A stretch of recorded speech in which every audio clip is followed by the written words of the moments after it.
পৃথিবীর সবচেয়ে বড় মিথ্যা কথাগুলো। মা বলে এদিকে আসো, মারবো না। বাস কন্ডাক্টরে কয় আর কি, ভিতরে আইয়েন, বাস খালি আছে। কিরে দোস্ত, তোর কথা এই সামান্য আগে ভাবলাম, তুই তো কল দিয়ে লাইছ। ডাক্তাররা কয় ইনজেকশন দি, একটু ব্যথা হাতে নাও। আব্বাই কয় ইন্টারফাস করিল, তারপর তো হঠাৎ চাপ নাই, মজাই করবি।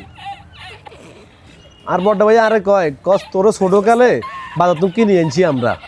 শিক্ষার্থীরা কয় হরিককে আইয়া খড়ি বেগি শেষ করি গেলেই। প্রেমিকের কয় তুই আর কইল যা, তুই আর অক্সিজেন, তোর ছাড়াই বাঁচতাম না। আসলে দুধ এলাকায় হাতে দুধ পানি মিশায় না, আসলে অর্ধেক পানি মিশায় হাতে। বিয়ে করতে গেলে পাত্রীমা কয় যে আর মাইয়ের মতন ভদ্র মাইয়ে দুই তো নাই। ও কয় আইদে তোর সংসার করি, অন্য কেউ হইলে তোর সংসার করল না। বিয়ের সময় কয় কাবিন কোনো ব্যাপারে না, 20 লাখ টাকা কাবিন করবে না, হরে ভাঙি গেলে না 20-25 লাখ টাকা দাবি করি বইথায়। এই তো শেষ নয়, আরো তো আছে। কমেন্টে আপনারা লিখে যান।